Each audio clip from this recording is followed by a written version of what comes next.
Welcome to the Clutch Time Podcast with your host, Daniel Kreider and Ryan Vargas. 5, 4, 3, 2, 1.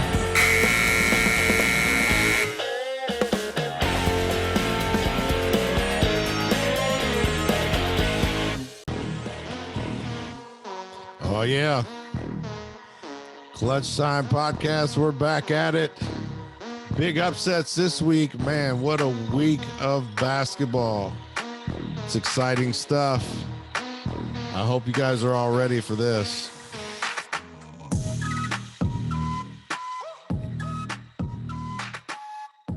All right, man. Let's get started with this thing right here.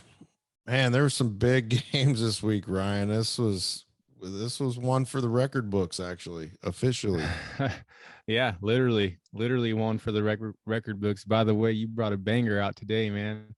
I like that beat. I got some stuff in the cut. I just throw it out there every once in a while. I like it. I like it.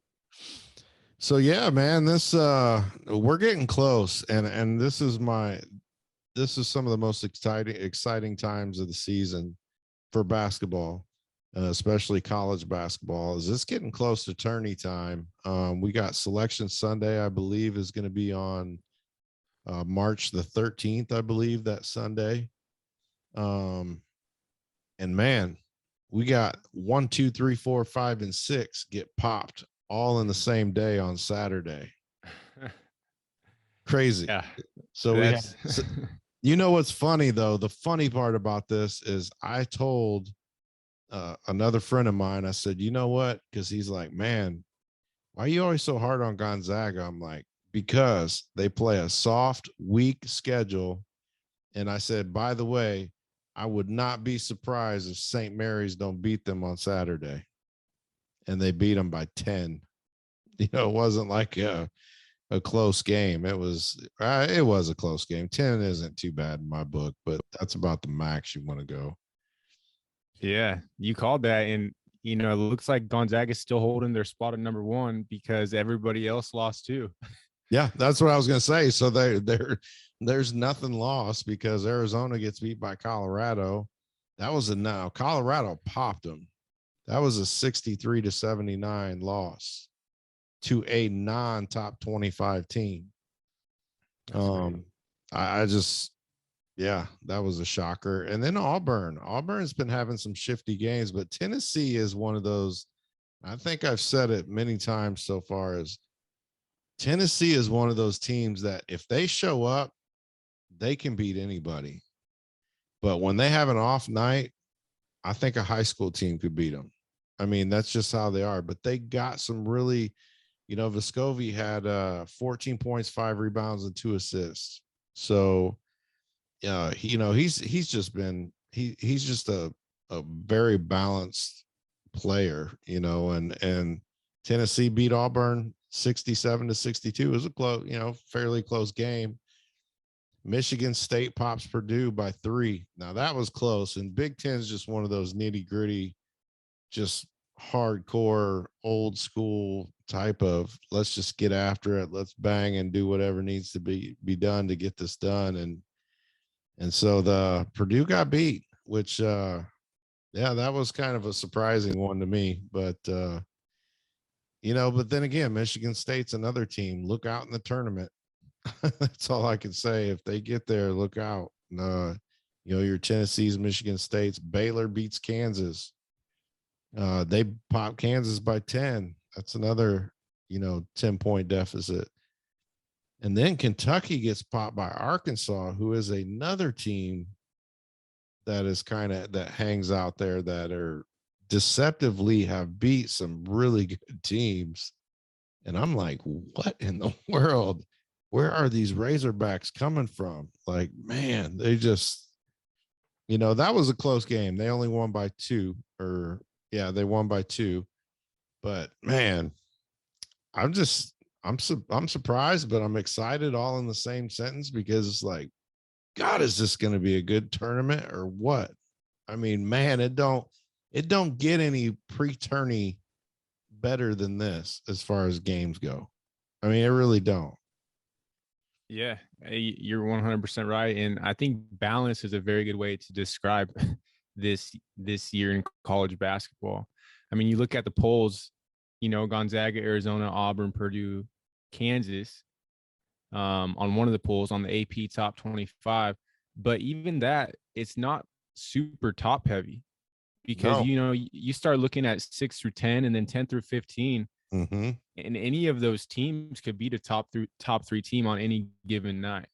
Right. So when people start filling out these brackets this year, it's going to be very impressive to see people actually fill them out correct, because it's really hard to predict who's going to beat who on any given night this year.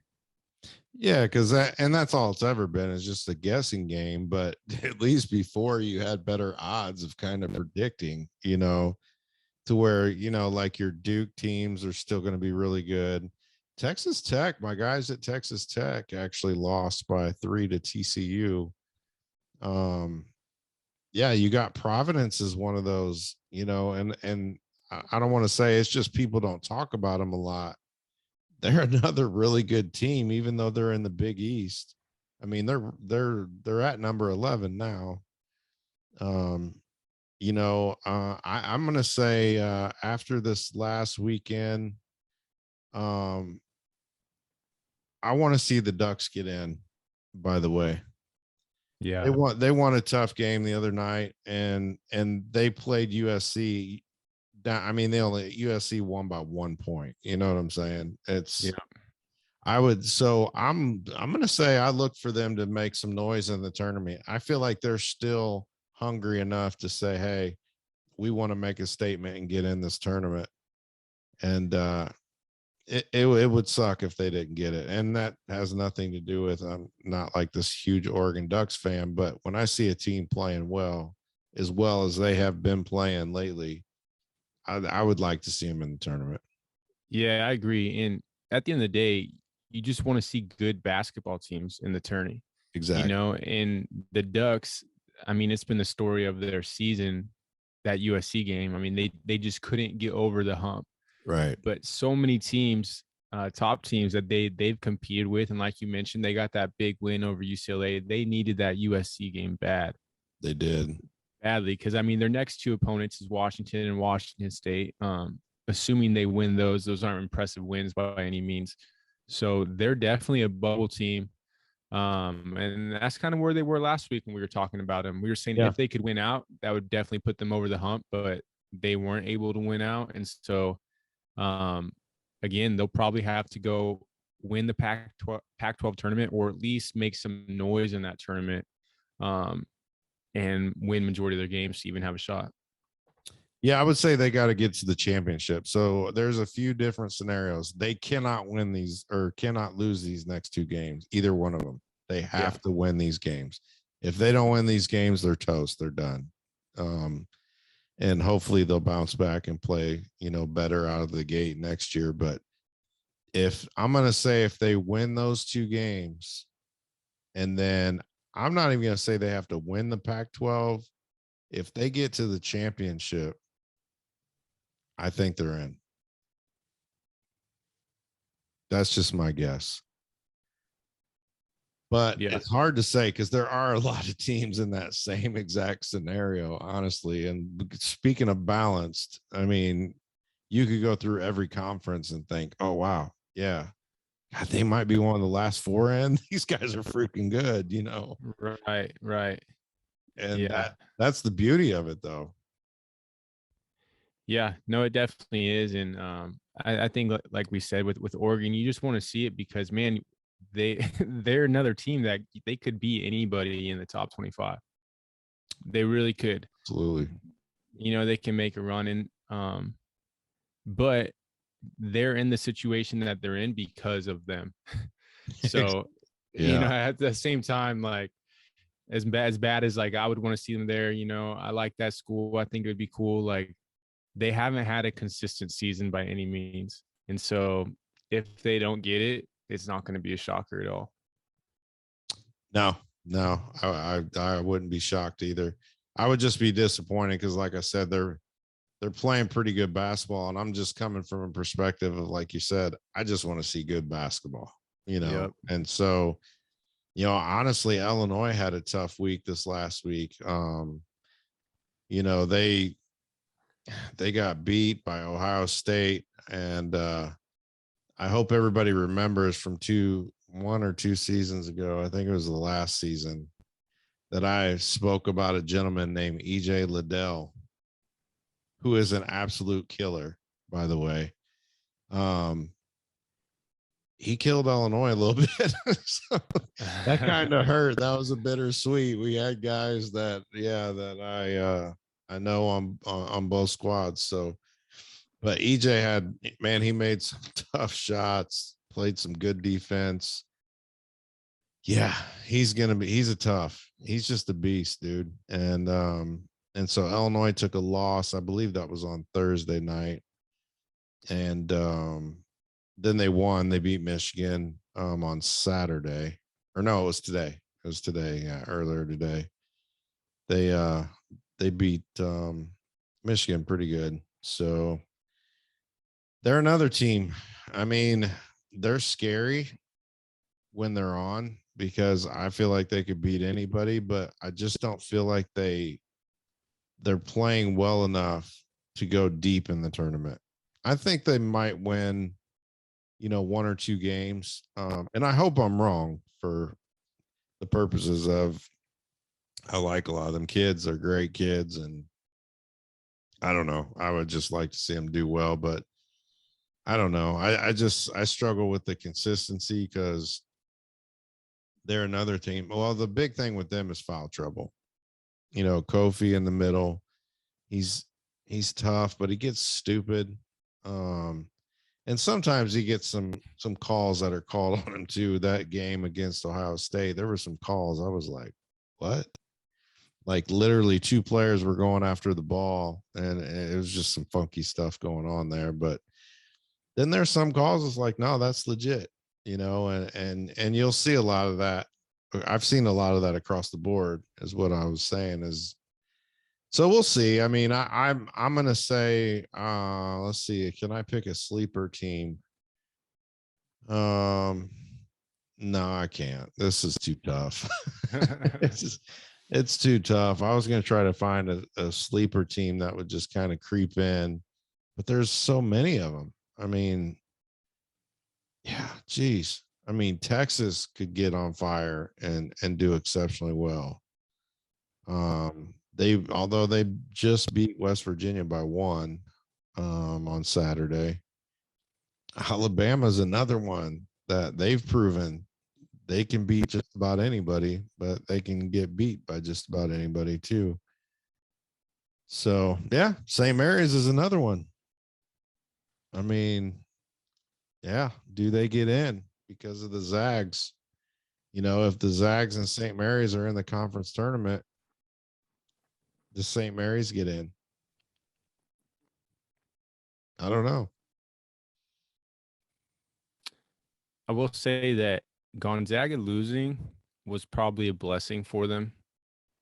Right before the tournament? Absolutely. Yeah, for sure. I think that they tend to coast through their conference, and then they get to tournament time, and they haven't really faced much adversity by that point, other than their early games preseason, and so I think that could be a good wake-up call for them, and might end up actually serving them more than hurting them, because now they're refocused. Now they're ready to go out there. I mean, they're such a well-coached team, and they have the talent.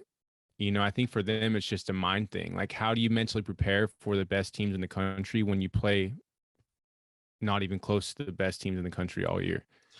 And so for them to be able to refocus that mindset and really pay attention to those details and know, like, yo, we can be beaten on any given night if we don't show up, that could actually end up serving them.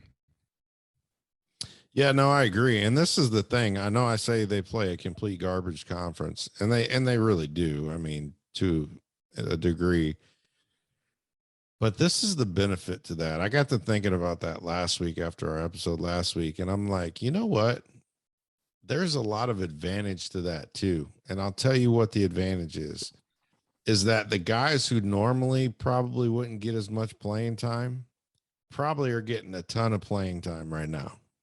You know, the downside is your superstars, you know, your main guys may not get quite as many minutes, but I'm sure he keeps a good balance on that. But that's like the perfect time to prepare your bench guys for that tourney run, you know, and they're not being pushed super hard. So they're probably all extremely healthy and ready to go. And so there's a smart strategy to that too. Now, whether it lasts in the tournament, I think this year it's going to be a just a dog to even get far anywhere. I honestly, there's a part of me that says I don't even know if any of the rankings are even going to mean anything as much as they have in the past. That's my thought. I agree, man. I agree. I think as soon as everybody's in that tournament, you could just go ahead and toss that number by their name out the window Yeah. and just let them play. let them ball out. Let them all ball out and just I'm excited. I'm excited. I always keep tabs. I think last year was kind of a sketchy one anyway. But I think the last 2 years ago, was it 2 years ago, 3 years ago, I filled out a bracket and it got destroyed. Like I was trying to pick, you know, there's a point where you try to pick the upsets. Like, gosh, I could see these guys beating these guys. Right. Yeah, that might have been the worst bracket I filled out ever. It was terrible. It was destroyed. I was like, yeah, I don't know if I'm going to do this anymore.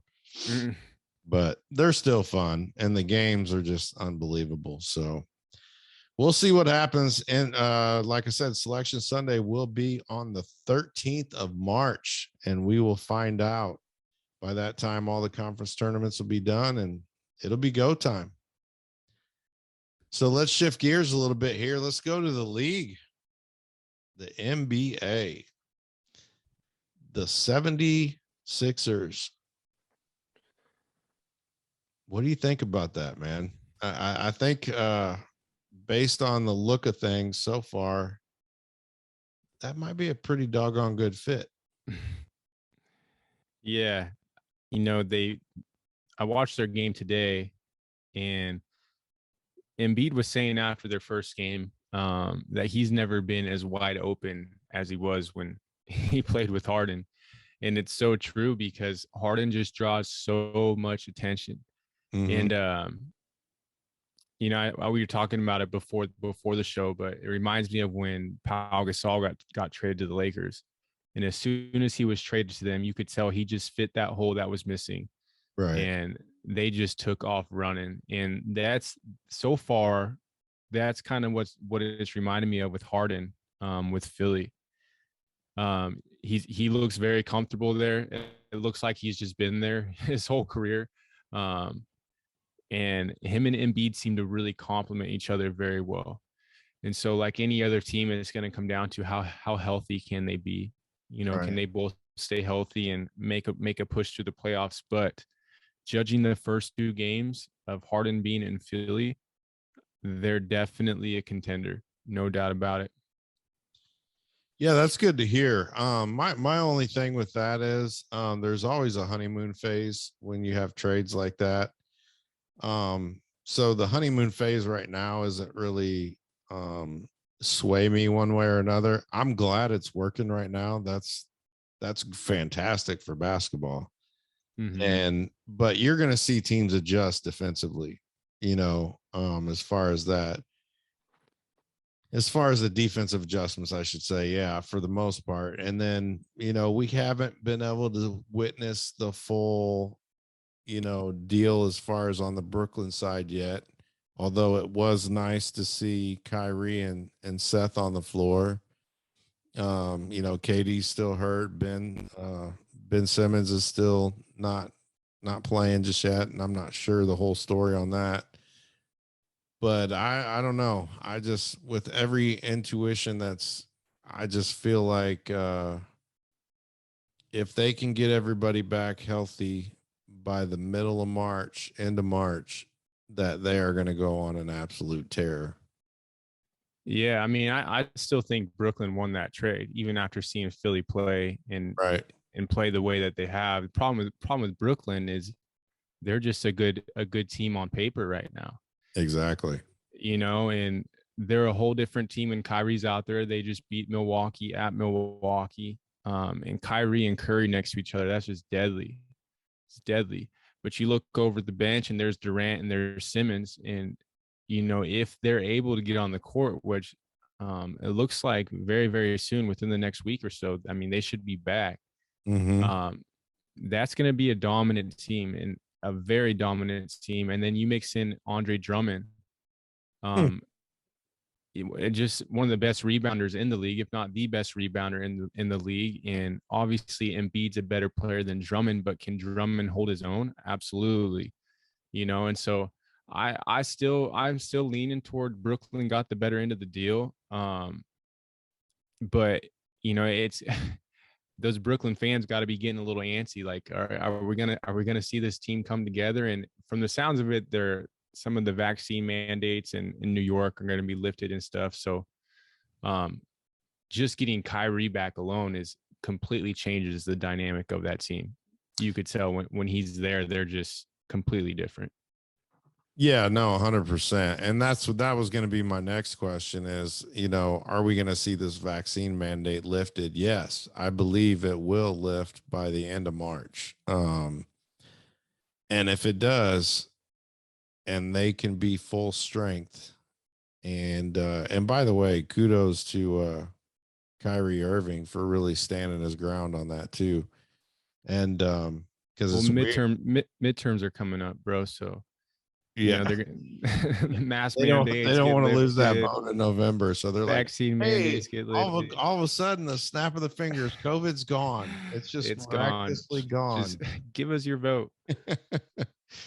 And we're not going to take any more. You're right. So, okay, I'm not going to go down that road. But anyway, back to the NBA is that, I just feel, I don't know. For me, I just think Brooklyn's going to go on a tear. But either way, the road's not going to be easy because you still have Miami in the East. And so you got the 76ers, Milwaukee. Miami is not going nowhere. Yes, you guys are swapping players up in Philly and Brooklyn, but guess what? Y'all still got us down here in the South. That's we're ready to go at any time, and Milwaukee's still standing over there going, we're still the defending champs, just FYI, so there's a lot going on over there. And as long as we don't lose sight of that, I think it's going to be a fun ending to the NBA. I hope it don't end up being something. My other question for you is, and this is kind of just something I was just thinking about, is what do you think about is going on with Zion? What's your thoughts on that?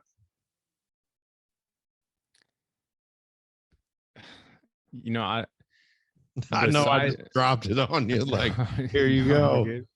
I mean, besides probably just being completely frustrated, right, and discouraged, wondering in the back of his mind if he is the next big bust in the NBA. I've heard he just doesn't like that GM at all. Mm-hmm. I believe it's David Griffin. And JJ Redick was really letting him hear it the other day because I guess he never even reached out to CJ when CJ got traded there. But that's very telling if that's true, because even though you're not there physically, maybe not in the building, you're still the face of that franchise. Right. And so how he's feeling, I don't know, but it definitely seems like he's very disengaged. And to me, that means that there's more going on behind the scenes that maybe we're not aware about. Yeah, and I'm thinking, because Anthony Davis was in this same predicament, if we all reflect and remember, twice he was in this predicament where before he went to LA. And so there's something going on down there. And I'm going to say at this point, it's the higher ups, rather who that is, I don't know. If it's a GM or an owner or what, but nobody seems to be happy down there. And Yeah. And so my thought is this is, will Zion end up being a New York Knick? I really hope so. And I think that might be kind of the play that Zion and his team is making right now, I is think so too. showing passive aggressively that he doesn't want to be there. Right. And I believe he has a contract extension coming up next year, sometime within the near future. And without publicly coming out and saying, "Hey, you guys should look to trade me," I think that's kind of the move that they're making. And it's pretty clear that if and when he's able to get back on a basketball court, New Orleans is not where he wants to be. Yeah, I know. And it's weird how guys are just super hurt when they're not happy where they're at. And that injury, I'm not saying they're faking injuries. I'm not saying that, but it seems to be that's the new norm in the NBA, is that, okay, no, man, I'm still hurt. No, man, I'm still hurt. Kind of waiting to see if I get that trade or I get that move, or I want to get them fed up with me so they can move me, and then, yeah, like James Harden's been having problems with his hamstring all year long. And now all of a sudden that sucker, he went to church on Sunday or something. That was a miracle. It just got healed and he's balling it out. He looks in great shape too. Like, he looked thin, like he didn't look heavy. I was like, damn, Harden's like all of a sudden just ready to hoop. Yeah, he was like, no, man, I was chilling at the corner in Brooklyn eating the pizza and, and all this. And now, okay, now it's time to hoop. And he's also made these little jabs in his interviews that said, man, I'm just thankful to be around guys that are willing to do what it takes to win and want to win. So something was shaking in Brooklyn, but whatever, it's over now. And but yeah, I just want to get your thoughts on Zion, because we haven't heard anything. I know he's been hurt, but we haven't heard much of anything. And now all of a sudden, I was hearing some of the same things. And now when I start hearing negative stuff come up, like, oh, Zion don't like the GM or something like that, I'm like, okay, so there is more to this story than what we've all thought, Yeah, man. And sometimes, like, fresh starts are just healthy anyways. You know what I mean? And like, maybe that's just where Zion's at. I mean, I hate to say fresh start because he never even got his original start, but just a new beginning, so to speak. And it's pretty clear that he doesn't want to be there. He doesn't have to come out and say it. I mean, if he was stoked to be a Pelican, he would be stoked that they just got CJ. He would be, reaching out, just kind of doing his thing. And you don't have to be over the top, but you would at least reach out. And so when you say New York, that would be super cool. I mean, get him back with RJ Barrett, Cam Reddish, get those Doogies back together. That would be pretty cool. And I think it'd be a good fit too. Oh, for sure, man. Be a really good fit. And and going back to that, if we all reflect and look back on the New Orleans situation, right? If I recall right, I remember when Zion got drafted, I believe Anthony Davis I don't think he had a welcoming party or phone call with Zion either. So let's all like your JJ Redick's and them, let's sit back and remember how he came into the league. He was going, okay, I'll go to New Orleans. Anthony Davis being there was probably the one thing that kept him like, oh, okay, I'll go down there and play. And then he's gone, I mean, we got to remember how he came into the league, so he got, I feel like he don't know any different, you know what I mean? And I'm not saying, I mean, I'm just the type of person that I would reach out, whether I was going to be there or not. I would still, hey man, what's up? If nothing, you're in the fraternity of hoopers, and hey, well, and who even knows how true that? How does JJ know every text Zion sent? Oh well, JJ knows it all, man. He's he knows everything, man. I'm like, clearly you heard that, but how do you really know if he reached out to CJ? You don't. You really have no idea. Only Zion and CJ know that. And I never heard CJ publicly come out and say Zion hasn't talked to me. You He's know, got and a so CIA wiretap out on him. I think he's read all the text messages. yeah. Well, the only thing that's clear here is that New Orleans doesn't seem like a place to be. No, You no. know, and for whatever reason, if I recall, David Griffin was getting there as Anthony Davis was wanting to leave. And so Davis got out, Griffin got there. He wanted to build this whole thing around Zion. Zion's been hurt. So I don't know. Who knows what the issue is there, but if it was a place Zion wanted to be, I'm sure we would know that. Right. You That's know, what I and was thinking. that's just not the case at all. Yeah, so that we'll see how that all plays out, but let's talk play. I mean, for me, I'm looking at the NBA as a whole, even in the West. I mean, there's not been a lot that's changed my, last few weeks outlook. You still got, Phoenix, Golden State, Memphis could make a run. And then in the East, we've already talked about the East. I won't go back to that, but and actually, now that I look at the standings in the East, the Cleveland Cavaliers are number 4 in the East. Huh. That's a sneaky. And I'm telling you what, I don't get to watch a lot of Cleveland games, but in that skills competition, I was watching them guys. I'm like, man, these guys are pretty good. I mean, they're pretty good. And I liked what I seen. So I wouldn't be surprised if Cleveland don't make some noise in the East. I don't know. But here I said I wasn't going back to the East, and I did it anyway. Well, the East is different this year, dude. It really is. And Yeah. the West is the West, right? It's going to be fun. I'm really excited to see the playoffs in the East because, like you said earlier, Miami hasn't really gotten the talk that they probably deserve. They're number 1 in the East quietly sitting at number 1, but all the talk's been about Philly. All the talk's been about Brooklyn. Mm-hmm. And you still got Chicago with DeRozan on a tear, you know? And so the question with Brooklyn is, are they going to be able to figure it out this year? We know they're going to be good. Do they have enough time to get everybody back to make that push? If yes, then there's no reason why they can't win the East for sure. Right. But I'm looking at Brooklyn, Philly, Chicago, Miami. I think Cleveland's good. I think they've had a great year. I think come playoff time, I think they'll kind of get exposed a little bit with just their inexperience. Yeah, but Milwaukee too. I mean, it's Milwaukee, and they're sitting at number 5. So the East is pretty stacked all of a sudden. And yeah, it's weird how it takes a shift like that. It's yeah, it is different. But heading back to the West, man, your boy John Morant, he is insane. Hey, MVP caliber season this year.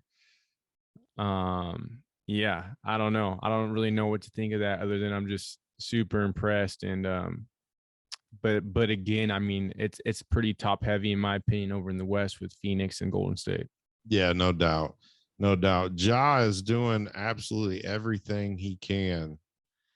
Man, it's so funny. He's got to be, I don't want to say, I don't know, because Steph is hard to not just love Steph, but he might be the best player, or my personal favorite player in the league, just because he's that good. And he's not just a scorer. I mean, he plays defense, he makes the right pass, and I don't know. And for the Grizzlies to be sitting at number 3 in the West, dude, I mean, you could go through and probably name, I would say 3 guys off the Utah Jazz. Probably 3 off of Dallas, Denver. I mean, name 3 guys on that Memphis Grizzlies team, that you hear about often.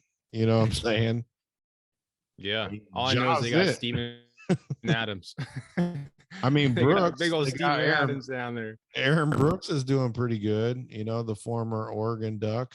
Dylan, right? Or Dylan, yeah. Sorry, I was thinking Dylan Brooks. Dylan Brooks, yeah. So, I mean, he's doing pretty good down there.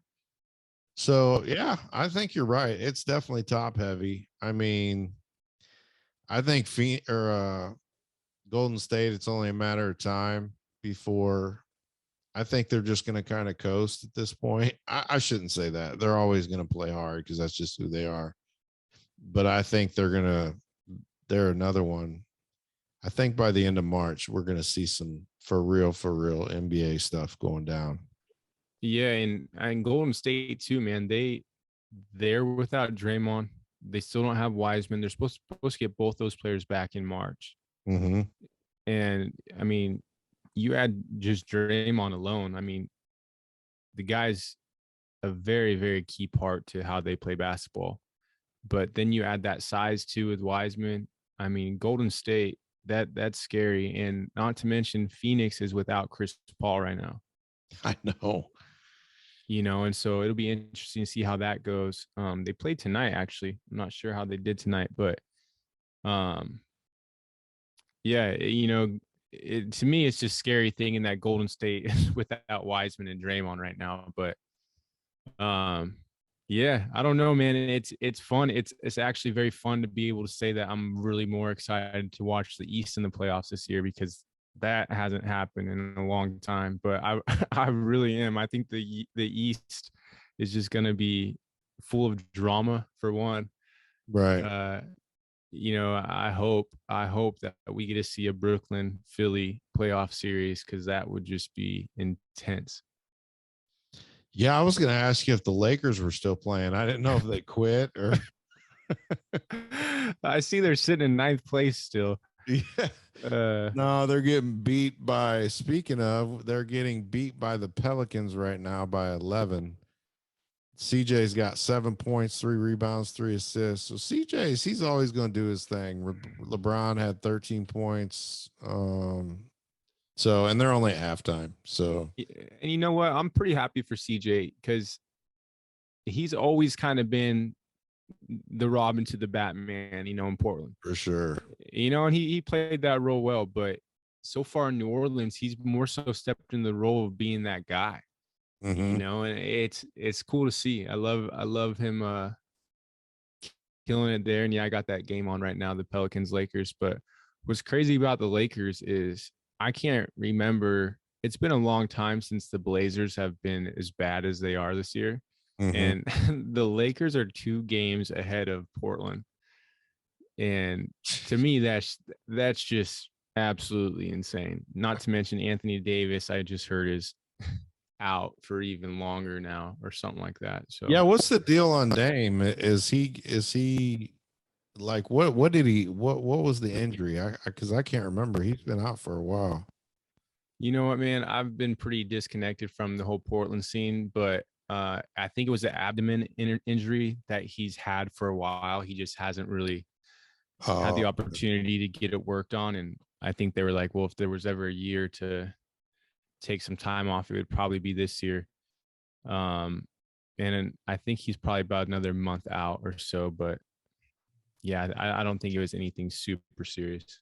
Yeah, Portland's probably going to trade Dame.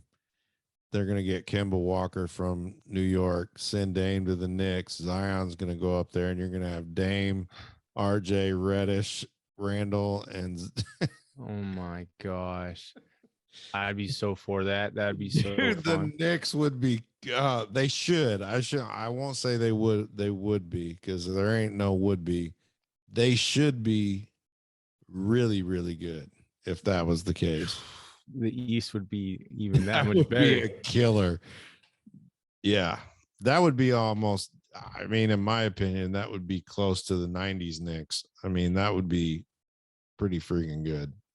I would like to see it. I know. Well, I'm just throwing stuff out there, but yeah, I'd like to see it.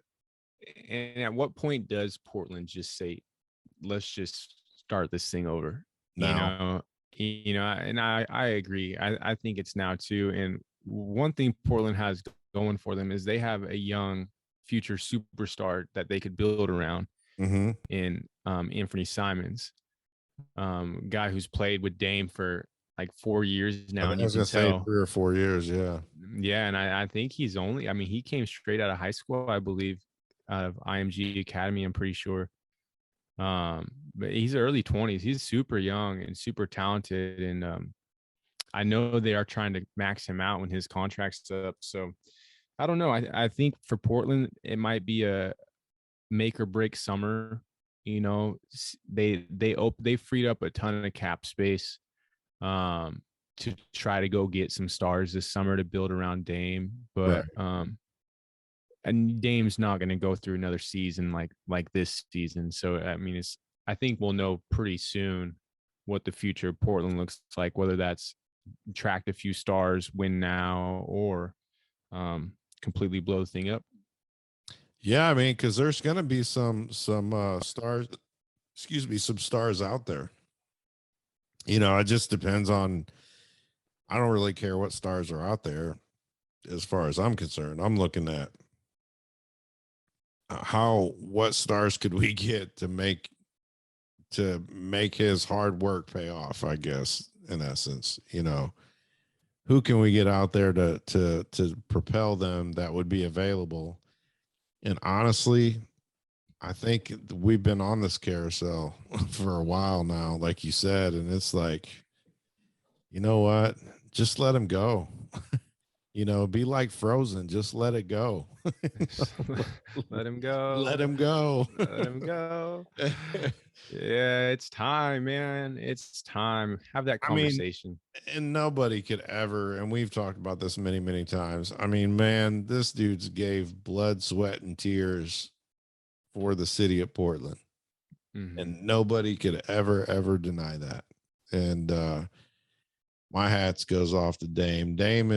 He's also one of my more favorite players in the league by far. Him and Ja, I just like their style of play, and they are killers, both of them. So yeah, it's interesting, man. And yeah, I think it's going to be a fun year of basketball. I agree. Going into these next few months are going to be a lot of fun. And it seems like it's been 20 years since I've said that. Yeah. Seems like we just went through a 20-year pandemic that, well, I mean, maybe not. No kidding. But at least. I'm over it. And let's move on. This will be exciting stuff. So we'll see what happens. But, well, Ryan, man, that wraps up this week. It was all basketball this week, man. That was kind of cool. It's been all hoops. We love y'all. We thank y'all for joining us. Make sure you like, share, subscribe to our YouTube channel as well, and on wherever you get your podcasts. Send us a review, all that good stuff. Y'all know the routine. We love y'all. God bless.